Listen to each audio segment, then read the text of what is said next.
karena aku pernah mengalami kejadian ini. Dan sampai sekarang aku masih mengalami trauma ini. Dan aku membaca berita ini, aku bisa membayangkan bagaimana perasaan santriwati yang berada di pondok pesantren itu. Gimana mereka ketakutan, gak bisa melawan, dan harus melayani nafsu bejat. Hai, welcome to 3PS YouTube channel. Oke, Chen. Jadi udah ramai banget berita ini. Jadi aku akan ngebahas berita yang emang lagi viral banget sekarang, yaitu pemilik pesantren memperkosa 21 santriwati. Kasusnya sudah berkembang, sudah didalami oleh penyidik. Korbannya bukan lagi 12 santri, tapi bertambah menjadi 21 santriwati. Jadi beberapa hari ini aku nggak upload video karena aku mendalami kasus ini. Dari pertama kasus ini muncul, aku mengikuti sampai kasusnya berkembang. Yang awalnya jumlah santriwati yang diperkosa berjumlah 12 orang, berkembang dan bertambah menjadi 21 orang. Dan kejadian ini terjadi dari tahun 2016 dan baru dilaporkan pada tahun 2021. At least udah berjalan 5 tahun pemerkosaan, pelecehan, kekerasan seksual yang dialami oleh 21 santriwati yang berada di pondok pesantren itu. Aku udah membaca semua artikel, semua berita tentang masalah ini. Setiap aku membuka artikel, setiap aku membaca berita ini, aku marah, aku kesal banget, aku sedih banget. Karena aku pernah mengalami kejadian ini. Dan sampai sekarang aku masih mengalami trauma ini. Dan aku membaca berita ini, aku bisa membayangkan bagaimana perasaan santriwati yang berada di pondok pesantren itu. Gimana mereka ketakutan, gak bisa melawan, dan harus melayani nafsu bejat dari pemilik pesantren tersebut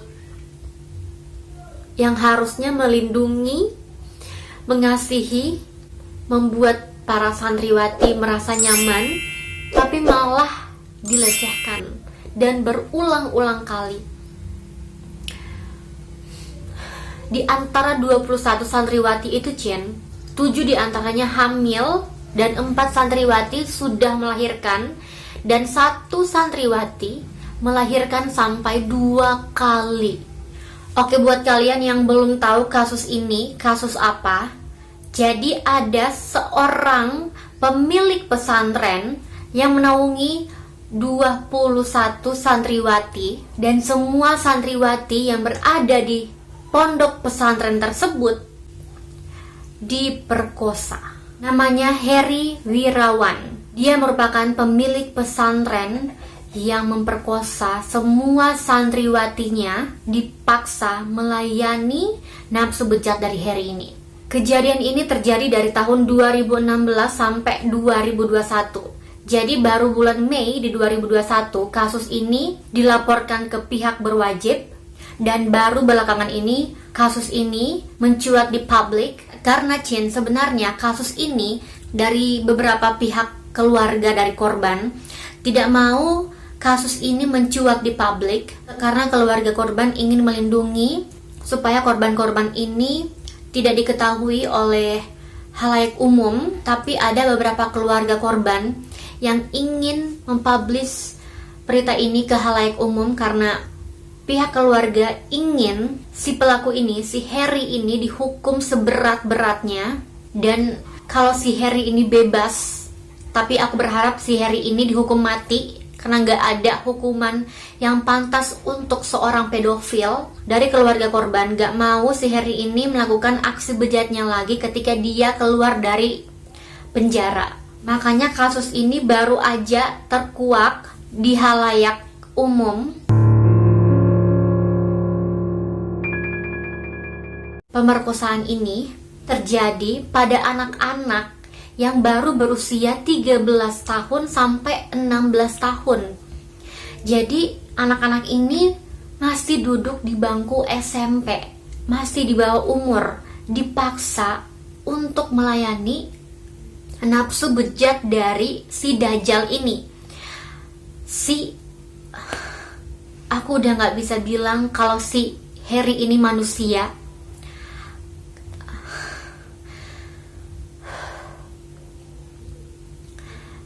Karena dia sudah mencabuli, sudah memperkosa 21 santriwati yang masih di bawah umur, yang seharusnya anak-anak di usia begitu cuma tahu bermain, belajar. Ini disuruh melayani nafsu bejat dari si Harry binatang ini. Sorry to say, aku harus berkata kasar karena emang si Harry ini udah kelewatan batas. Jadi si Harry ini mengelola sebuah panti asuhan yatim di Antapani. Menurut beberapa saksi, bahwa si Harry ini menyewa sebuah rumah untuk dijadikan panti asuhan dari tahun 2016, dan dia melarang semua santriwatinya keluar rumah. Santriwatinya ini dilarang untuk keluar dari panti tersebut. Bahkan pada hari libur nasional menjelang hari raya Idul Fitri, jadi kan si korban ini pulang ke rumahnya untuk melaksanakan sholat id bersama, merayakan Idul Fitri bersama keluarga. Tapi pengakuan dari salah satu orang tua korban bahwa ketika anaknya pulang ke rumah, si Harry ini menelpon terus-menerus ke orang tua korban untuk menyuruh korban cepat-cepat pulang ke panti. Dan ya, menurut beberapa orang tua, mereka sempat curiga kenapa ada sebuah panti atau pesantren yang aturannya super duper ketat, menyuruh para santriwatinya pulang cepat padahal itu hari libur nasional. Dan beberapa tetangga juga sempat curiga kenapa panti atau pesantren ini hanya menaungi santriwati atau perempuan semua. Tidak ada laki-laki di rumah tersebut, di panti tersebut, kecuali si Harry bajingan ini. Menurut tetangga juga si Harry ini ketika ada santriwatinya yang akan berbelanja, ketika santriwatinya akan berbelanja di supermarket atau di warung, itu akan diantar oleh Harry. Jadi kalian pikir aja sendiri betapa overprotective si Harry ini kepada santriwati yang ada di pondok pesantren tersebut. Beberapa berita yang aku baca, di rumah tersebut ada sebuah ruangan khusus ketika santriwatinya ini sedang hamil atau selesai melahirkan, akan ditempatkan di ruangan tersebut. Mereka semua tidak diizinkan untuk keluar dari panti tersebut oleh si bajingan, si Dajjal, si Harry ini. Dari pengakuan beberapa tetangga juga, aktivitas dari pesantren ini terlihat normal dari luar. Nah, pasti kalian bertanya-tanya kenapa para santriwati ini tidak melaporkan apa yang dialaminya ke keluarga atau orang-orang terdekat. Dan kenapa santriwati-santriwati di sana mau melayani nafsu bejat dari si Harry ini. Ternyata si Harry ini sering membujuk korban dengan rayuan-rayuan maut. Dan para santriwati ini mengetahui bahwa si Harry ini mempunyai banyak uang, orang yang super rich, karena memiliki uang yang banyak gitu. Jadi para santriwati diiming-imingi uang oleh bajingan ini, oleh Dajjal ini. Si Harry ini melarang santriwati-santriwati yang sedang hamil melakukan aborsi atau menggugurkan kandungan mereka. Dan alasan si Harry ini ternyata melarang santriwati menggugurkan kandungannya bukan karena dia ini kasihan atau sayang ke calon anaknya ini, melainkan dia menggunakan bayi-bayi ini untuk menarik perhatian pemerintah supaya supaya pesantrennya ini mendapatkan bantuan dana sosial dari pemerintah. Karena si Harry ini mengaku bahwa bayi-bayi ini adalah bayi yang gak punya ayah dan ibu, alias anak yatim piatu. Padahal ini adalah darah dagingnya sendiri. Orang ini memang sakit jiwa. Dan ketika si Harry ini mendapat bantuan atau dana sosial dari pemerintah, si Harry ini menggunakan uang-uang tersebut untuk menyewa hotel, apartemen, supaya dia bisa melakukan aksi bejatnya di tempat tersebut. Dan dia membawa santriwati-santriwati ke hotel, ke apartemen untuk diperkosa. Jadi ada 3 tempat si Harry ini melancarkan aksi bejatnya. Yang pertama di panti atau di pesantren, yang kedua di hotel, yang ketiga di apartemen yang dia sewa dengan dana bantuan dari pemerintah. Dan si Harry ini membuat para korban percaya bahwa si Harry ini memiliki ekonomi yang cukup. Padahal uang tersebut adalah bantuan operasional sekolah yang diberikan oleh pemerintah. Gila gak sih?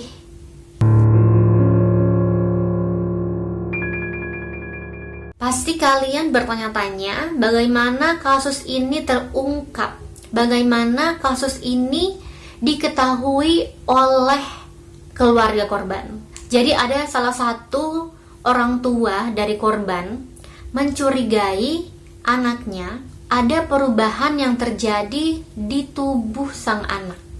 Dan setelah anaknya mengaku bahwa dia telah diperkosa, dipaksa melayani nafsu bejat dari si Harry ini, orang tuanya langsung melaporkan pada kepala desa dan melaporkan kejadian ini pada Polda Jawa Barat serta P2 TP2A Kabupaten Garut pada Juni 2021. Dan karena gak semua orang tua mencurigai anaknya, 2TP2A memanggil semua orang tua santriwati dan memberitahu bahwa anak-anak mereka telah diperkosa, dilecehkan oleh pemilik pesantren tersebut. Ya, otomatis semua orang tua shock.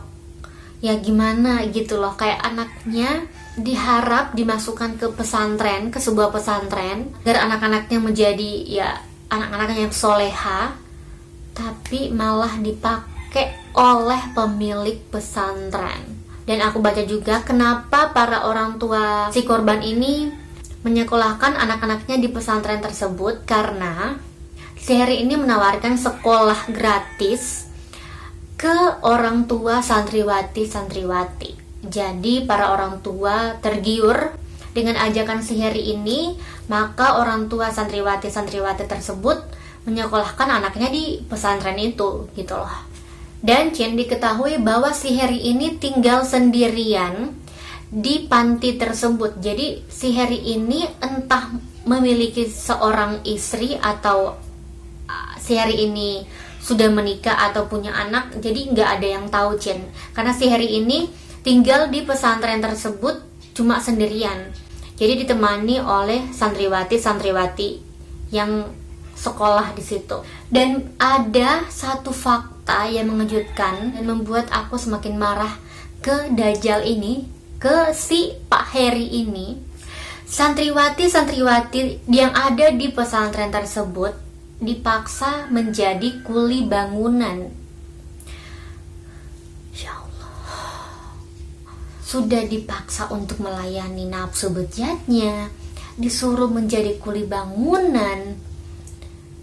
Kayak si Harry ini memang tercipta bukan sebagai manusia, Kayaknya si Harry ini adalah Dajjal yang diturunkan pertama kali di muka bumi.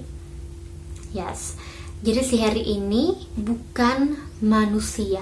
Dan cara si Harry ini membujuk si korban. Jadi si Harry ini awalnya akan memanggil korban ke dalam kamarnya. Pertama-tama si Harry ini mengajak si korban berbincang-bincang. Terus kemudian si Harry ini menyuruh santriwatinya memijit tubuhnya, dan kemudian si korban diperkosa. Ya, awalnya korban pasti menolak ajakan dari si Harry ini. Tapi setelah ada bisikan maut dari si Dajjal ini, akhirnya korban mau. Dan kalian mau tahu bisikan Dajjal tersebut? Jangan takut, gak ada seorang ayah yang akan menghancurkan masa depan anaknya. Dan ketika santriwati tersebut hamil, si Harry ini menghasut lagi si korban. Biarkan dia lahir ke dunia, bapak bakal biaya sampai kuliah, sampai dia sudah mengerti, kita berjuang sama-sama. Jadi bisikan-bisikan tersebut yang membuat para korban, para santriwati tersebut mau melayani nafsu bejat dari si Dajjal ini. Dan ternyata si Harry ini pernah ingin menyogok keluarga korban agar keluarga korban ini tidak melaporkan masalah ini ke pihak berwajib. Jadi ada salah satu orang tua sering ditelepon oleh Harry. Harry menawarkan sejumlah uang yang sangat banyak untuk supaya orang tua dari santriwati tersebut bisa berdamai dengan si Harry. Tapi alhamdulillahnya orang tua santriwati tersebut menolak mentah-mentah ajakan dari si Harry. Dan ada beberapa berita si Harry ini didesak oleh halayak umum untuk dihukum kebiri.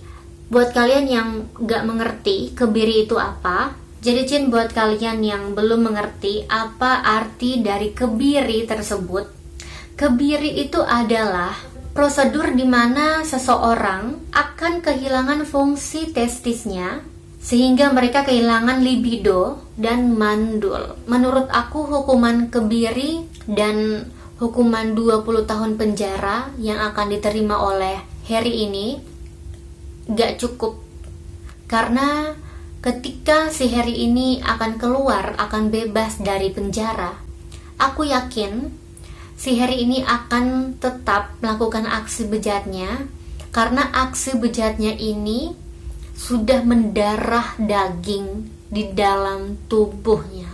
Dan bisa jadi juga di dalam penjara dia akan memperkosa laki-laki atau akan memperkosa orang-orang yang ada di dalam penjara, karena orang seperti ini ya sudah penyakit gitu loh. Karena aku yakin banget 21 santriwati tersebut mengalami trauma yang sangat-sangat dahsyat, dan sampai kapanpun mereka akan ingat perbuatan dari si Harry ini. Aku pun salah satu korban yang pernah mendapatkan perlakuan pelecehan, kekerasan seksual yang pernah aku alami, verbal maupun non-verbal. Aku pernah mengalami tersebut, dan aku pernah hampir diperkosa oleh seseorang. Sampai detik ini aku gak bisa melupakan kejadian tersebut. Apalagi mereka 21 santriwati yang sudah melahirkan seorang anak yang gak pernah mereka inginkan sebelumnya, dan sudah menjadi seorang ibu. Aku cuma berharap bahwa si Dajjal ini, si Harry ini mendapat hukuman mati. Aku ingin mengajak semua masyarakat Indonesia terus kawal kasus ini sampai kasus ini tuntas dan si Harry ini dihukum mati. Karena gak ada hukuman yang pantas untuk seorang pedofil seperti Harry Wirawan. Oke jadi segitu dulu cerita hari ini Ini cerita yang dark banget yang pernah aku bawain, dan ini terjadi di Indonesia. Dan ini terjadi pula di sebuah pesantren. Pelakunya adalah pemilik pesantren. Aku harap kejadian ini tidak akan terulang lagi. Aku harap di Indonesia kejadian ini, kejadian pemerkosaan, pelecehan seksual, kekerasan seksual yang dialami oleh wanita di Indonesia cukup sampai di sini. Aku harap gak ada kasus-kasus yang seperti ini terjadi di masa depan. Oke, Cin, segitu dulu video hari ini. Kalau kalian suka sama video ini, please like this video. Jangan lupa komen di bawah kalau kalian mau request aku bikin video apa lagi selanjutnya. Dan tentunya subscribe dan nyalain notifikasinya supaya kalian gak akan ketinggalan sama video aku selanjutnya. Dan follow Instagram aku @deputrisabria supaya kalian akan dapat update video apa yang aku akan upload selanjutnya. Oke, Cin, bye, see you the next video.